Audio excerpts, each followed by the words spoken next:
Donc nous sommes ici pour voir comment avancent les travaux de réhabilitation de l'aéroport régional de Kankan.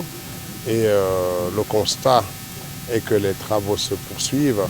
Nous avons été rassurés par l'entreprise qui tient les travaux ici sur l'état d'avancement de la piste qui est très évolué et que incessamment il devrait commencer, si les intempéries le permettent, les travaux de revêtement.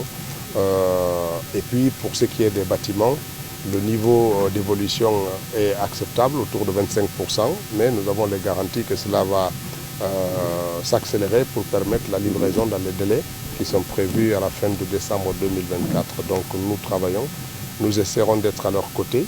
Les autorités administratives ici, le préfet, le gouverneur et l'ensemble des services de force de défense et sécurité et des cadres administratifs qui sont impliqués sont avec nous.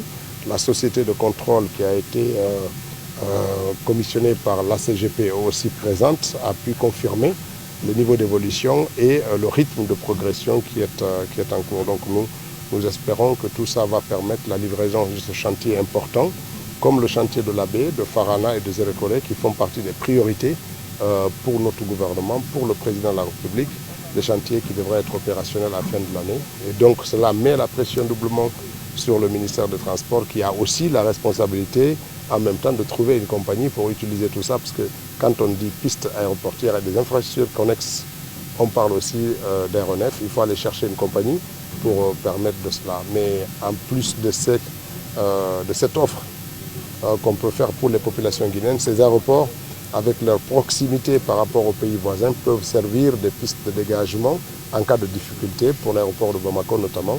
Ça peut servir et très rapidement, il pourrait prendre une autre dimension, puisque le bassin de population de cette région est très important, aussi bien du côté guinéen que les pays voisins, notamment le Mali, qui pourraient trouver à l'aéroport de Kankan une piste assez intéressante pour lui permettre d'avoir une plus grande ouverture vers l'international. Alors, nous avons rencontré quelques difficultés. Aujourd'hui, nous avons pu, avec l'administration, le bureau de contrôle, la CGP, tout le monde est sur la même longueur d'onde aujourd'hui. Donc je peux dire pour la première fois que toutes les étoiles sont alignées. Donc nous allons augmenter, doubler nos efforts. Très prochainement, à partir de la semaine prochaine, nous allons doubler nos équipes pour commencer à travailler à H24 pour que les délais soient respectés, voire même les réduire. Et j'espère revenir très bientôt pour l'inauguration de cet aérodrome. Et c'est tout ce que je pourrai apporter à la population. Alors, vu ce qui Sauf cas de force majeure, nous ferons de notre mieux en tout cas pour rendre ce délai. Le site de Kankan est très grand, donc nous on évolue sur à peu près 12 500 voire 15 000 mètres carrés. Donc pour la zone, le périmètre qui nous a été attribué pour la réalisation de cette première phase de l'aérodrome de Kankan.